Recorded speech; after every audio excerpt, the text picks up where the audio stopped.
नमस्कार, मैं पलक जैन बुंदेली माटी से। आज हम एक गंभीर विषय पर बात करेंगे। हाई स्कूल परीक्षा पास करने के बाद विद्यार्थियों के समक्ष 11वीं कक्षा में प्रवेश करने हेतु विषय चयन की सबसे बड़ी समस्या होती है। विद्यार्थियों को समझ ही नहीं आता है कि उन्हें किस विषय का चुनाव करना चाहिए। इस समस्या को हल करने हेतु आज हमारे साथ हमारे आज के एक्सपर्ट और पीआरडी कैरियर गाइडेंस के संचालक मिस्टर प्रवीण राज दुबे जी हैं। तो दुबे जी, हमें बताइए, हमारे दर्शकों को बताइए कि विद्यार्थियों को विषय का चुनाव करते हुए किन बातों का ध्यान रखना चाहिए। और आज का जो हमारा विषय है वो बहुत ही इम्पॉर्टेंट विषय है, क्योंकि आज हम बात करने वाले हैं 11th क्लास में सब्जेक्ट सिलेक्शन को लेकर। जी हाँ दोस्तों, जब बच्चा 10th क्लास पास करके 11th क्लास में पहुंचता है तब उसके सामने एक दुविधा उत्पन्न हो जाती है। कई सारे बच्चों के सामने ये कन्फ्यूज़न रहता है कि 11th क्लास में उन्हें किस सब्जेक्ट का सिलेक्शन करना चाहिए, उन्हें किस सब्जेक्ट को लेकर पढ़ना चाहिए और कौन सा सब्जेक्ट उनके फ्यूचर के लिए, करियर के लिए इम्पॉर्टेंट रहेगा। कई ऐसे बच्चे होते हैं जिनको इस बारे में बिल्कुल भी आइडिया नहीं होता है। तो यह वीडियो उन सारे बच्चों के लिए है जो सब्जेक्ट सिलेक्शन को लेकर के कंफ्यूज हैं, अपने करियर ऑप्शंस को लेकर कंफ्यूज हैं। जैसा कि आप लोग जानते हैं कि 10th के रिज़ल्ट को लेकर के सारी दुविधाएं, सारी शंकाएं समाप्त हो चुकी हैं। चाहे आप CBSE के स्टूडेंट हो, चाहे आप MP बोर्ड के स्टूडेंट हो, दोनों गवर्नमेंट के द्वारा, दोनों बोर्ड के द्वारा इस चीज़ को क्लियर कर दिया गया है कि अब 10th के एग्ज़ाम नहीं होंगे और एक एवरेज मार्किंग के आधार पर और बच्चे की जो एनुअल परफॉर्मेंस है उसके आधार पर मार्कशीट तैयार होंगी और बच्चे को मिनिमम लेवल पे बच्चे को, हर बच्चे को लगभग पास कर दिया जाएगा। MP बोर्ड ने तो इसको क्लियर ही किया है कि यदि बच्चा प्रेजेंट है, एब्सेंट नहीं है, तो उसको पास कर दिया जाए। फिर इसके बाद अब बच्चे को सब्जेक्ट सिलेक्शन करना है। तो सब्जेक्ट का सिलेक्शन कैसा करें, कौन सा सब्जेक्ट उसके फ्यूचर में उसके लिए उपयोगी रहेगा, इसको लेकर के आज हम यहाँ पर बात करने वाले हैं। तो देखिए, हम यहाँ पर कुछ स्पेसिफिक स्ट्रीम को लेकर के बात करेंगे, क्योंकि अभी तक का जो पैटर्न है वो स्ट्रीम का ही पैटर्न रहा है। तो सारी की सारी चीज़ें लगभग उसी मोड में चलती हैं, इसलिए हम स्ट्रीम सिलेक्शन को लेकर ही बात करेंगे। तो सबसे पहले सामान्यतः मैं आपको प्रक्रिया से परिचित करा दूं कि जब आप 10th क्लास पास करके 11th क्लास में आते हैं तो आपको एटलीस्ट 5 सब्जेक्ट का सिलेक्शन करना होता है। कितने? 5 सब्जेक्ट का सिलेक्शन करना होता है, जिसमें से एक आपका जो है जनरल हिंदी या जनरल इंग्लिश के तौर पर लिया जाता है। दूसरा सब्जेक्ट जो सामान्यतः बच्चे लेते हैं उसमें क्या ले लेते हैं कि यदि उन्होंने इंग्लिश लिया है तो हिंदी ले लेते हैं, हिंदी लिया है तो इंग्लिश ले लेते हैं। और इसके अलावा जो CBSE का प्रोसेस है उसमें क्या होता है कि कुछ बच्चे हिंदी ना लेकर के फिजिकल एजुकेशन या कई सारी चीज़ों को अलग अलग ले लेते हैं। इसको लेकर के मैंने एक डिफरेंट वीडियो बनाया हुआ है, आप उसको देख सकते हैं। अब हम यहाँ बात करने वाले हैं मेनतः स्ट्रीम या 3 जो अदर सब्जेक्ट हैं। इन 2 सब्जेक्ट को लेकर के शायद ही किसी बच्चे को कोई कन्फ्यूज़न रहता है या इनको लेकर के कोई बहुत दुविधा भी नहीं होती है। जो मेन होता है वो होता है कि हम मैथमेटिक्स लें, बायोलॉजी लें, या फिर हम कॉमर्स के सब्जेक्ट ले लें, या फिर हम ह्यूमैनिटी के सब्जेक्ट ले लें, आर्ट के सब्जेक्ट ले लें। तो इनमें से हम क्या करें, कौन सा सब्जेक्ट, कौन सी स्ट्रीम हमारे लिए सही होगी। तो मैं आज इस कोशिश करूँगा कि मैं एक पूरा तो नहीं, क्योंकि ये अपने आप में एक बहुत डिटेल टॉपिक है, लेकिन फिर भी इनकी कई सारी चीज़ों को मैं समेटने की कोशिश करूँगा। तो मैं सबसे पहले शुरू करता हूँ मैथमेटिक्स को लेकर के कि आप सबसे पहली स्ट्रीम है science maths stream. Maths stream में आपको क्या करना है, ये साइंस स्ट्रीम है बेसिकली। इसमें आपको फिजिक्स के साथ केमिस्ट्री और केमिस्ट्री के साथ मैथमेटिक्स, इन 3 सब्जेक्ट को मेन सब्जेक्ट के तौर पे पढ़ना होता है। मैथ्स, फिजिक्स और केमिस्ट्री। मैथमेटिक्स मतलब गणित, फिजिक्स मतलब भौतिकी और केमिस्ट्री मतलब रसायन शास्त्र। इसके साथ साथ हर बोर्ड के बच्चों के पास एक ऑप्शन होता है कि वो चाहें तो एक एक्स्ट्रा सब्जेक्ट के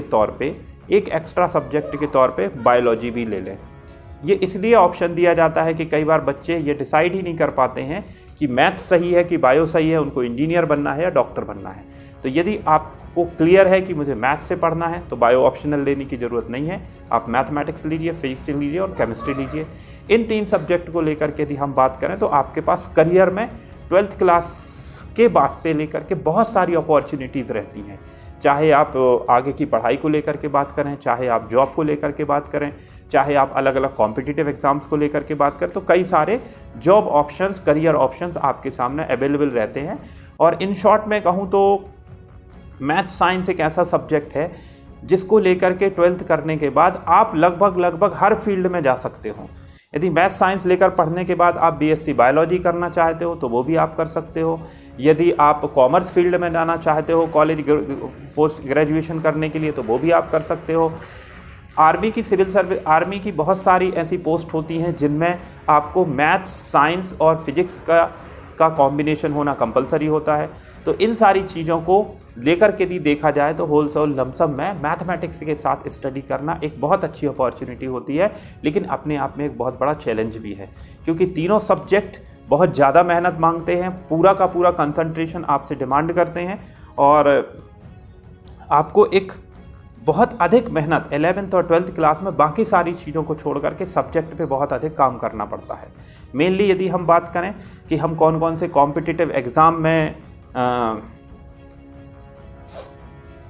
हिस्सा ले सकते हैं, तो सबसे पहले इंजीनियरिंग के जो एग्ज़ाम्स होते हैं, इंजीनियरिंग के एग्ज़ाम्स आपको पता होगा दो एग्ज़ाम इंजीनियरिंग के कंडक्ट होते हैं। सबसे पहले होता है जेई मेंस और दूसरा होता है जेई एडवांस। ठीक है, जेई मेंस जो होता है वो एनआईटी जो नेशनल इंस्टीट्यूट ऑफ टेक्नोलॉजी होते हैं या Indian institute of information technology होते हैं, कई सारे इंजीनियरिंग कॉलेजेस ऐसे होते हैं जो जेई मेंस के थ्रू बच्चों का सिलेक्शन कराते हैं। फिर इसके बाद IIT, Indian institute of technology जो होते हैं, भारतीय प्रौद्योगिकी संस्थान, इनमें यदि आपको प्रवेश लेना है तो इसके लिए ज़रूरी हो जाता है कि आप कहाँ पर आप पहले मेंस क्लियर करें, मेंस क्लियर करने के बाद आप एडवांस में बैठें और एडवांस की मेरिट से ही भारतीय प्रौद्योगिकी संस्थान में सिलेक्शन होता है। लेकिन इसके अलावा भी देश में कई सारे इंजीनियरिंग कॉलेजेस हैं, स्टेट में भी कई सारे इंजीनियरिंग कॉलेजेस हैं, उनमें आप एडमिशन्स ले सकते हैं। मैथमेटिक्स से करने के बाद आप बीएससी मैथमेटिक्स कर सकते हैं। उसके बाद आप बहुत सारे ऐसे एग्ज़ाम्स होते हैं उसमें बैठ सकते हैं। सिविल सर्विसेज में के लिए कोई दिक्कत नहीं है, गवर्नमेंट जॉब के लिए कोई दिक्कत नहीं है। टीचिंग के हिसाब से यदि मैथ्स की फील्ड देखी जाए तो बहुत अच्छी फील्ड होती है, तो टीचिंग में भी आप अप्लाई कर सकते हैं, मैथ्स टीचर के रूप में, फिजिक्स टीचर के रूप में, केमिस्ट्री टीचर के रूप में। तो एक बहुत ब्रॉड स्कोप फील्ड है। इसके बाद हम बात करते हैं बायोलॉजी की। साइंस में आप मैथ सब्जेक्ट ना लेकर के आप केमिस्ट्री ले लेते हैं, केमिस्ट्री के साथ आप फिजिक्स ले लेते हैं और फिजिक्स के साथ आप बायोलॉजी ले लेते हैं। तो इन तीनों सब्जेक्ट को लेकर के जो कॉम्बिनेशन बनता है, इस कॉम्बिनेशन के साथ आप फ्यूचर में किसी भी तरीके की मेडिकल से रिलेटेड जो कॉम्पिटिटिव एग्ज़ाम होते हैं उनमें बैठ सकते हैं। आप एमबीबीएस डॉक्टर बनने के लिए जो नीट का एग्ज़ाम होता है उसके लिए उसमें हिस्सा ले सकते हैं। आयुर्वेदिक डॉक्टर जो BA-MS की डिग्री जिसके थ्रू दी जाती है उसके लिए एग्ज़ाम होता है, स्टेट लेवल पर एग्ज़ाम होते हैं, सारी स्टेट्स में होते हैं, उसमें आप हिस्सा ले सकते हैं। BA-MS एक होता है बैचलर इन होम्योपैथी, तो होम्योपैथिक डॉक्टर आप बनने के लिए आपको 12th क्लास 11th और 12th क्लास बायोलॉजी से होना ज़रूरी है। इसके अलावा पैरामेडिकल से रिलेटेड कई सारी ऐसी पोस्ट होती हैं, कई सारी ऐसी एजुकेशनल डिप्लोमा और पाठ्यक्रम के कोर्स होते हैं जो कि अलग अलग मेडिकल कॉलेज में चलते हैं, जो 12th के बाद किए जाते हैं। ये 1-2 साल के होते हैं, जिनमें कई सारे नर्सिंग के कोर्स होते हैं, कई सारे असिस्टेंट के कोर्स होते हैं। तो इन सारे कोर्सेज़ के लिए बायोलॉजी आपकी अनिवार्य होती है। और यदि आप बहुत बड़े स्तर पर मेहनत नहीं करना चाह रहे हैं, 2 या 3 साल के बाद आप कोई ठीक ठाक जॉब लेना चाह रहे हैं, तो भी आप क्या कर सकते हैं कि 12th बायोलॉजी से करके 2-3 साल की, चाहे आप नर्सिंग की ट्रेनिंग ले लीजिए, चाहे ये अलग अलग तरीके के वेटनरी में डिप्लोमा होते हैं, मेडिकल की कई सारी फील्ड में डिप्लोमा होते हैं, तो इस तरीके इन डिप्लोमा वगैरह को करके आप इस फील्ड में एक सहायक के तौर पर काम कर सकते हैं। यदि आप पढ़ाई को आगे रखना चाहते हैं तो उसके लिए भी कई सारे ऑप्शंस हैं। आप बायोलॉजी से BSc भी कर सकते हैं। आप उससे नहीं करना चाहते हैं, आप ह्यूमैनिटी या आर्ट के सब्जेक्ट को लेकर के BA कर सकते हैं। आप कॉमर्स का ऑप्शन भी आपके लिए पूरे तरीके से खुला रहता है। यदि आपने 12th साइंस से की है तो आप साइंस से ग्रेजुएशन भी कर सकते हैं, कॉमर्स से भी ग्रेजुएशन कर सकते हैं। ये आपके लिए एक इम्पॉर्टेंट सब्जेक्ट है। वर्तमान में कंप्यूटर का भी काफ़ी इम्पोर्टेंस हो गया है। आप बायोलॉजी, फिजिक्स, केमिस्ट्री में से कोई एक सब्जेक्ट को छोड़ के कंप्यूटर को साथ में लेकर के भी आगे की पढ़ाई कर सकते हैं। तो बायोलॉजी दूसरे नंबर पे मैं किसी चीज़ को कैटेगराइजेशन नहीं कर रहा हूँ, लेकिन मैंने दूसरे नंबर पे इसलिए बताया कि मैथ्स से यदि आप करते हो तो आप बायो में कन्वर्ट हो सकते हो, लेकिन यदि बायो से आप 11th-12th करते हो तो मैथ्स में कन्वर्ट नहीं हो सकते हैं। हाँ, यदि आप चाहें कि ऑप्शनल के तौर पे हम मैथ्स को रखना चाहते हैं तो मैथ्स को आप रख सकते हैं ऑप्शनल सब्जेक्ट के तौर पे। उसमें फ़ायदा ये रहता है कि उसमें केवल आपको पास होना आवश्यक रहता है और उसके परसेंटेज जो होते हैं, यदि आप जो ऑप्शनल सब्जेक्ट रहते हैं उसके परसेंटेज आपके मेन एग्ज़ाम के जो मेन मार्क्स की लिस्ट है उसमें ऐड नहीं होते हैं। और कई बोर्ड में ये सुविधा दी गई है कि यदि आप मेन सब्जेक्ट्स में से किसी सब्जेक्ट में मान लीजिए आपको बहुत कम मार्क्स मिल रहे हैं या फेल होने की स्थिति में है, तो ऑप्शनल सब्जेक्ट के जो मार्क्स हैं उसके आधार पर आपको पास कर दिया जाएगा। तो ये एक एक्स्ट्रा बेनिफिट है। लेकिन इसके साथ साथ घाटा ये है कि आपको इस ऑप्शनल सब्जेक्ट की पढ़ाई भी अलग से करनी होती है। कई ऐसे बच्चे जो डिसाइड नहीं कर पाते कि उन्हें मैथ्स लेनी चाहिए या बायोलॉजी लेनी चाहिए, तो वो क्या करते हैं, मैथ्स के साथ बायोलॉजी ऑप्शन या बायोलॉजी के साथ मैथ्स को ऑप्शनल लेकर के चलते हैं। तो ये हमने दो की बात कर ली, साइंस स्ट्रीम की बात कर ली। साइंस स्ट्रीम में CBSE में यदि हम देखें तो और कई सारे ऑप्शनल सब्जेक्ट भी आप ले सकते हैं। तो ये आपके इंटरेस्ट पे डिपेंड करता है, लेकिन यहाँ पर आपको ध्यान रखना है कि आप किस कॉम्पिटिटिव एग्ज़ाम की तैयारी कर रहे हैं, क्योंकि फ्यूचर में जब आप तैयारी करेंगे उस कॉम्पिटिटिव एग्ज़ाम को देंगे तो वो एक सेट ऑफ सब्जेक्ट आपकी 12th क्लास की मार्कशीट में होना ज़रूरी है। तो इसको आप प्रॉपर चेक कर लीजिएगा। इसके बाद हम बात करते हैं कॉमर्स की। कॉमर्स फील्ड की यदि हम बात करें तो बहुत अच्छी फील्ड है अपने आप में, बट इसके लिए एक पूरा का पूरा अलग क्राइटेरिया, एक अलग तरीके की आपके अंदर एक वर्किंग सिस्टम एक डेवलप होना चाहिए। शहरों में देखा जाए तो बच्चे मैथ्स और साइंस की तरफ कम अट्रैक्ट होते हैं और कॉमर्स की तरफ ज़्यादा अट्रैक्ट होते हैं। उसका रीज़न ये होता है कि शहरों में कॉमर्स फील्ड से रिलेटेड जॉब बहुत आसानी से उपलब्ध होते हैं। बड़े शहरों में हम बात करें, जो जैसे मान लीजिए हम यदि MP में बात करें तो भोपाल हो गया, जबलपुर हो गया, ग्वालियर हो गया, ठीक है, इंदौर हो गया, तो यहाँ पर क्या होता है, शहरों में बच्चे कॉमर्स फील्ड में ज़्यादा इंटरेस्टेड होते हैं बजाय टाउन लेवल के क्योंकि टाउन लेवल पे इनके लिए करियर ऑप्शंस की बहुत कमी होती है। शहरों में क्या होता है, बड़ी बड़ी प्राइवेट कंपनियां हैं, छोटी प्राइवेट कंपनियां भी है, तो उनका टर्नओवर बहुत बड़ा होता है। ऐसी कंडीशन में उन्हें मार्केटिंग कराने के लिए लोग चाहिए होते हैं, अकाउंटिंग से रिलेटेड बंदे चाहिए होते हैं, बहुत बड़े बड़े और कई बड़ी मात्रा में वहाँ पर बैंक्स होते हैं, फार्म्स होती हैं। तो वहाँ पर जा कर के यदि आप किसी बड़ी सिटी में जा कर के अपना फ्यूचर बनाना चाहते हैं, ठीक है, और ग्रेजुएशन के बाद ही आप एक ठीक ठाक स्तर की जॉब चाहते हैं, या मान लीजिए आप चार्टर अकाउंटेंट बनना चाहते हैं, कंपनी सेक्रेटरी बनना चाहते हैं, अकाउंटेंट बनना चाहते हैं, तो इस तरीके की यदि आपको जॉब चाहिए है, मार्केटिंग से रिलेटेड जॉब चाहिए है, तो ऐसी जॉब के लिए आपको जो अकाउंटिंग, बिजनेस एंड अकाउंटिंग के हिसाब से हम कहें, उसमें जो सब्जेक्ट्स होते हैं उसमें बिजनेस मैनेजमेंट भी होता है, उसमें अकाउंटिंग भी आपको पढ़ाई जाती है, और उसमें कई सारे ऐसे सब्जेक्ट्स होते हैं जिनमें से आप इकोनॉमिक्स का आप सिलेक्शन वहाँ पर कर सकते हैं, और ये 3 मेन सब्जेक्ट के तौर पर आप वहाँ पर करेंगे। तो बिजनेस स्टडीज़ आप करेंगे, अकाउंटिंग को आप पढ़ेंगे, और साथ ही साथ आप वहाँ पर इकोनॉमिक्स को पढ़ेंगे, ठीक है। करियर ऑप्शंस के तौर पर हम बात करें तो आप आसानी से पोस्ट ग्रेजुएशन करने के बाद या ट्वेल्थ करने के बाद आप पोस्ट ग्रेजुएशन करेंगे।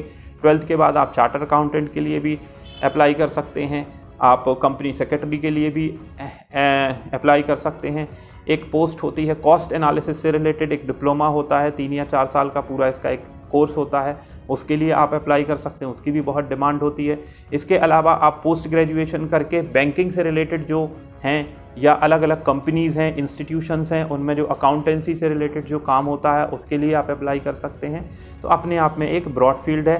सब्जेक्ट के आधार पर हम देखें तो आप 12th करने के बाद पोस्ट ग्रेजुएशन में, ग्रेजुएशन और पोस्ट ग्रेजुएशन में कॉमर्स या मैनेजमेंट से लेकर के अलग अलग डिग्री कर सकते हैं, बहुत डिमांड है। साथ ही साथ आप ह्यूमैनिटी की तरफ जा सकते हैं, बस आप मैथ्स और साइंस की तरफ आप इसमें से नहीं जा सकते हैं, तो ये आपको ध्यान रखना है।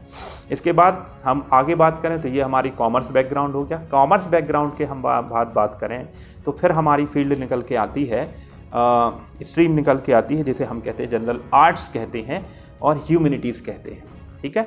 तो आर्ट या ह्यूमैनिटीज़ के यदि हम सब्जेक्ट को लेकर के बात करें तो इसमें आपको ह्यूमैनिटी के सब्जेक्ट जैसे कि आपको ज्योग्राफी पढ़नी पड़ती है, आपको हिस्ट्री पढ़नी पड़ती है, आपको इकोनॉमिक्स भी पढ़नी पड़ती है, पॉलिटिकल साइंस भी पढ़नी पड़ती है। तो इसमें से किसी 3 सब्जेक्ट का आपको सिलेक्शन करना होता है। जैसे कि मैं बात करूं हिस्ट्री, मतलब आप जनरल तौर पर बच्चे क्या करते हैं, इतिहास ले लेते हैं, भूगोल ले लेते हैं और राजनीति शास्त्र ले लेते हैं। कुछ बच्चे ऐसे होते हैं जो इतिहास भूगोल के साथ साथ आपका राजनीति शास्त्र ना लेकर के अर्थशास्त्र ले लेते हैं। तो इस तरीके से एक पूरा का पूरा सब्जेक्ट सिलेक्शन आपका 3 सब्जेक्ट का यहाँ पर भी चलता है। इसमें ज़्यादातर वो बच्चे जाते हैं जिनका मैथ्स में थोड़ा सा क्राइटेरिया कई बार उतना मजबूत नहीं रहता है, पहली चीज़। दूसरा, जिनको जिनका शुरुआत से ही सिविल सर्विसेज को लेकर के एक एम बना हुआ है कि मुझे सिविल सर्विसेज में ही जाना है, मुझे गवर्नमेंट जॉब की ही तैयारी करनी है, क्योंकि वहाँ पर क्या होता है कि जो सब्जेक्ट होते हैं उसमें हिस्ट्री की बहुत डिमांड रहती है, ज्योग्राफी की बहुत डिमांड रहती है।